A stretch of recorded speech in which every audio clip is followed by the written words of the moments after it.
9:46 a.m., a Russian S-400 missile roared into the skies above the Baltic. Traveling at Mach 14, the 4,000-pound warhead locked onto a single aircraft, not a Ukrainian jet, as Russian crews believed, but an American F-35A stealth fighter worth $98 million. Seconds later, the pilot's voice broke across the radio. "Mayday! Hit! Baltic Sea!" The fighter plunged into the water, and within minutes, Washington was alerted. Intelligence confirmed the missile had come from Kaliningrad, launched by Russian forces with clear intent. For the United States, it was no longer a mishap. It was an act of war. A single missile had dragged the world into a confrontation between two nuclear powers. The question was immediate and terrifying. Was this a tragic mistake?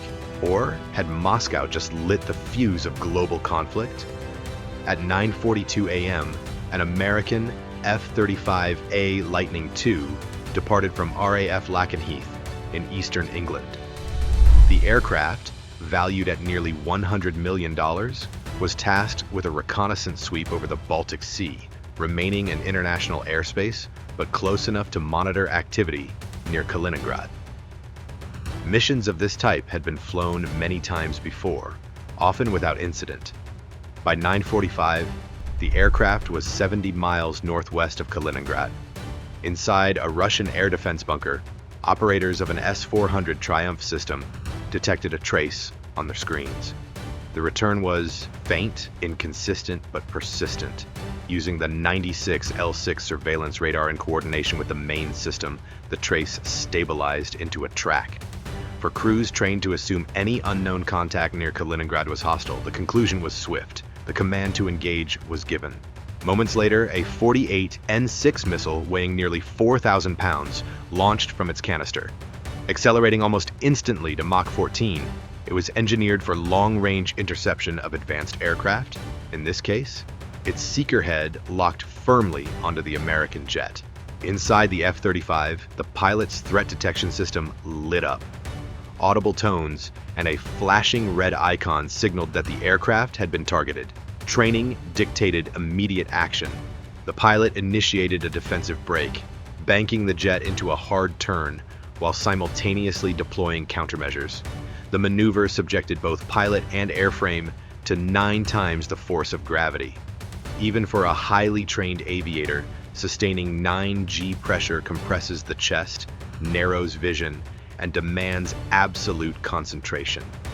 The aircraft's countermeasure pods released a series of flares, burning bright in the thin morning air, designed to lure the missile's infrared seeker. At the same time, the F-35's electronic warfare suite attempted to jam and confuse the incoming guidance signals.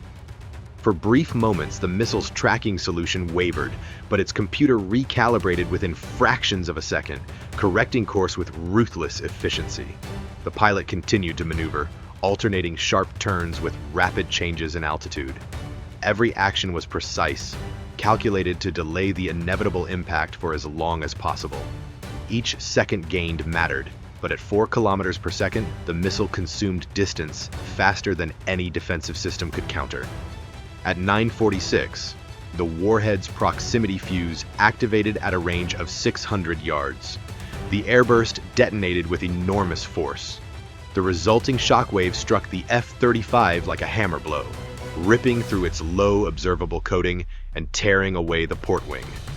Hydraulic lines ruptured instantly, avionics went dark, and multiple warnings flashed across the pilot's displays. The Lightning entered violent oscillations. Flight control inputs were no longer effective, the jet bucking wildly as it lost aerodynamic stability. Despite the catastrophic damage, the pilot maintained discipline. He attempted to stabilize the descent, orienting the crippled airframe toward the sea to avoid the risk of straying toward hostile territory. By 9:47, the outcome was sealed. The F-35 descended rapidly, struck the surface of the Baltic, and disintegrated on impact. Debris scattered across the waves before sinking beneath the surface.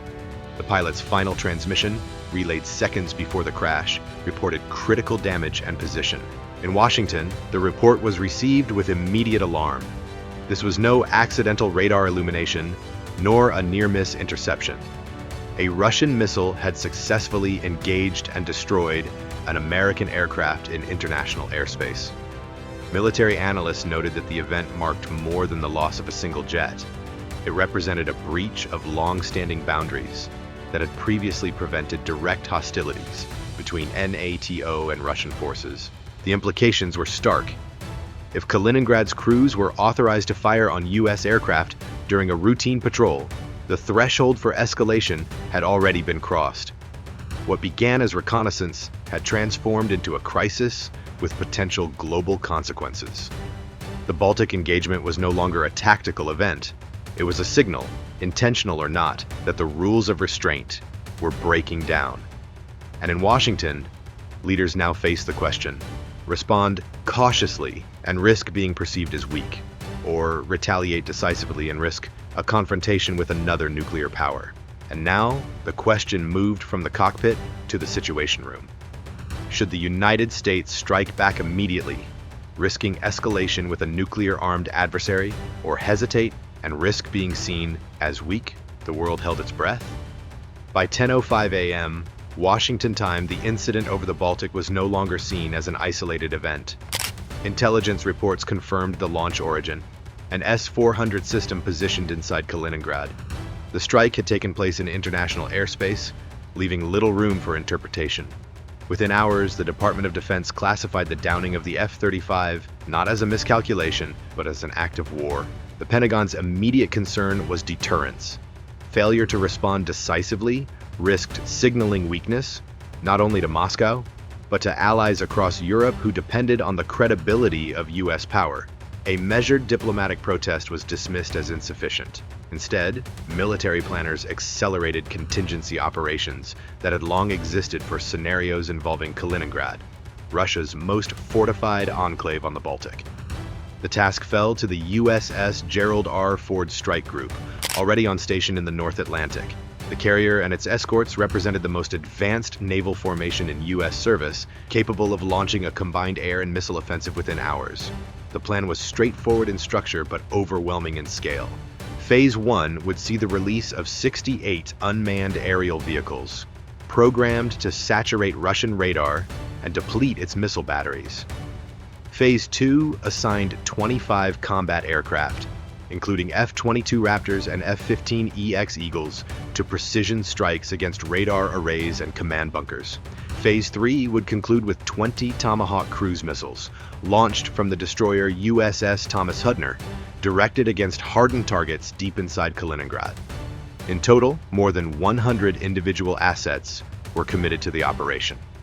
The objective was not only to neutralize the air defense network, but also to send a strategic message. Any strike on U.S. forces would be met with a disproportionate response. By late morning, orders were transmitted across secure channels. Crews armed drones, fueled fighters, and loaded missiles. The operation now moved from planning tables to the flight decks of the Atlantic Fleet. What began as a single missile launch was about to escalate into the most significant U.S. strike against Russian forces since the end of the Cold War. Before we dive into that storm, I want to pause and ask you, where are you watching this from? Because this moment, unfolding in silence beneath the White House, was not just about Washington or Moscow. It was about the fragile balance of a world standing on the edge. At 3:43 p.m., the strike group moved from preparation to action. From the flight deck of USS Gerald R. Ford, 68 unmanned aerial vehicles launched in quick succession. Operators guided them into low-level flight profiles, hugging the surface of the Baltic at altitudes barely above the waves. Designed to be expendable, the drones carried small warheads, but more importantly, sophisticated guidance software that allowed them to approach in unpredictable patterns. Some carried electronic jamming modules, others were configured as decoys, transmitting false radar signatures. The objective was not destruction, but saturation. By 3:44, Russian air defense radars inside Kaliningrad began registering dozens of new contacts. The displays showed a dense cloud of moving objects with speeds and altitudes that varied unnaturally. Operators were confronted with the classic challenge of a drone swarm. distinguishing genuine threats from electronic ghosts. Within minutes, commands were issued to engage all visible targets. The Enclave's layered defense responded immediately. Pantsir S-1 systems along the coastline opened with 30mm cannons, tracer fire cutting across the horizon. Buk M2 batteries, positioned inland, launched medium-range interceptors, their contrails rising in white arcs. The heavier S-400 systems contributed long-range missiles, their launch tubes tilting skyward before releasing 4-ton weapons at supersonic speeds. The sound rolled across the region, shaking windows and reverberating through bunkers. The first exchanges were devastating for the swarm. Entire groups of drones disintegrated mid-air, their fragments raining into the sea or forests. Yet the assault did not abate. The swarm was programmed for resilience. For every UAV destroyed, several more adjusted course, weaving through gaps in the defensive envelope. Algorithms introduced random climbs, dives, and sharp turns, overwhelming human operators and stressing the automated systems designed to track them. At 3:45, the first penetrations were achieved. One drone evaded fire long enough to slam directly into the radar array of an S-400 battery near Baltic. The antenna collapsed in a fireball, blinding the battery. Seconds later, another drone detonated against a Pantsir system, igniting its missile load and triggering secondary explosions. Flames engulfed the site, and a critical portion of Kaliningrad's short-range shield disappeared. The volume of fire required to counter the swarm created its own strain. In just 2 minutes, Pantsir batteries had already consumed a significant portion of their ready ammunition. Buk units had launched multiple volleys, and S-400 crews reported elevated temperatures in their launch tubes from rapid cycling. The system was working at full capacity, but the pace of expenditure was unsustainable. By 3:47, the second phase began. 15 F-22 Raptors entered the battle space, descending from high altitude. Exploiting radar gaps forced open by the drones, the stealth fighters penetrated close to their targets before appearing on Russian screens. Each carried GBU-39 small-diameter bombs, 250-pound munitions with hardened steel casings capable of penetrating reinforced bunkers. Dropped in precise intervals, the bombs impacted command posts and power substations. Explosions shook underground facilities, cutting power to several sectors and forcing defenders onto backup systems. Moments later, 10 F-15EX Eagles arrived in formation. Heavier and less stealthy than the Raptors, they brought larger payloads, AMRAAMs for aerial cover and JDAM guided bombs for ground attack. Their targets were radar domes and long-range surveillance sites. At 3:48, several JDAMs struck the main coastal radar installation, folding its structure and rendering one of Kaliningrad's outer surveillance rings ineffective. At 3:49, Russian defenses regrouped and counterattacked. Surviving Pantsir and Buk units concentrated their fire. One Buk missile achieved a direct hit on an F-15EX. The aircraft broke apart, fire and debris cascading into the sea. Both aircrew were lost. Shortly after, an F-22 sustained significant wing damage from concentrated flak, forcing it to withdraw. These losses underscored the fact that, despite American technological superiority, Kaliningrad remained a lethal battle space. The battle intensified through 3:52. Drones continued to pour in, many falling in fiery arcs, others slamming into ammunition trucks and mobile radar units. Secondary explosions lit up the enclave, creating rolling columns of smoke. Communications intercepts revealed increasing disarray among Russian units. A bunker believed to host senior officers was hit directly, its roof collapsing. Messages monitored by NATO assets captured fragments of chaos, broken orders, static-laden channels, and multiple commands repeated with no confirmation. At 3:55, a second drone wave achieved further disruption. Several unmanned aerial vehicles crashed into fuel storage depots, igniting massive fires that sent black smoke columns visible for miles. Others detonated near logistics nodes, disabling vehicles and supply lines. With each strike, the defenders' ability to coordinate weakened. Russian forces, however, did not cease resistance. At 3:57, surviving Buk M2 units launched a coordinated salvo. One missile exploded near a Raptor, damaging its fuselage with shrapnel. Another intercepted a decoy drone. A third nearly struck an Eagle, but was diverted by countermeasures at the last second. Even under strain, Russian operators fought to hold every possible line. At 3:59, American forces delivered a critical blow. 3 Raptors coordinated an attack against Kaliningrad's long-range surveillance radar, a towering installation essential for detecting threats beyond the enclave. Precision bombs penetrated its structure, collapsing it in fire and debris. With its destruction, Kaliningrad's ability to see beyond its borders vanished. By 4 o'clock, estimates indicated nearly half of Kaliningrad's air defense network had been neutralized. Radar coverage was fragmented, ammunition stocks heavily depleted, and command and control channels unreliable. Fires burned uncontrolled across multiple sites. Radar towers smoldered, and several ammunition depots had detonated in chain reactions. The A2/AD bubble, long feared by NATO planners as a near impregnable barrier, was being dismantled in under 20 minutes. For U.S. commanders offshore, the operation was proceeding as intended. The drones had forced expenditure, the Raptors had carved precision gaps, and the Eagles had delivered heavy strikes. Yet the operation was not complete. The final stage remained. The Tomahawk cruise missile barrage, designed to eliminate hardened command centers and remaining radar nodes. At 4:01, sailors aboard the USS Thomas Hudner prepared the vertical launch cells. 20 Tomahawk missiles sat armed, each carrying a 1,000-pound high-explosive warhead with terrain-following guidance systems. Coordinates had been uploaded hours earlier. Primary targets included command bunkers, underground fuel depots, and surviving radar arrays. At 4:02, the order was transmitted.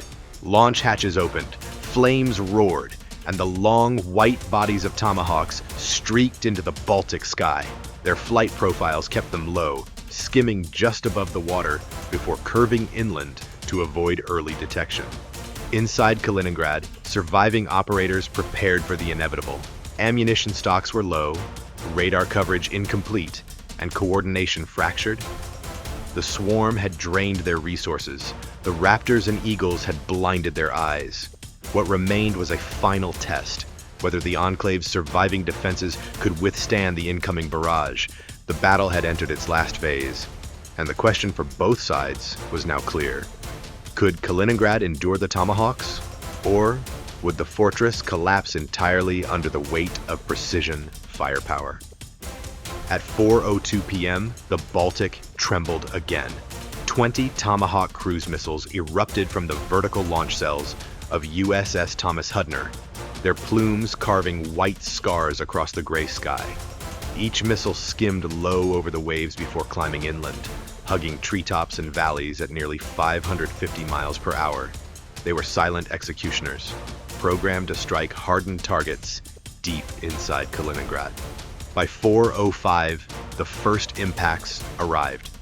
A Tomahawk drilled straight into a subterranean command bunker, burrowing through reinforced concrete before detonating with the force of 1,000 pounds of high explosive.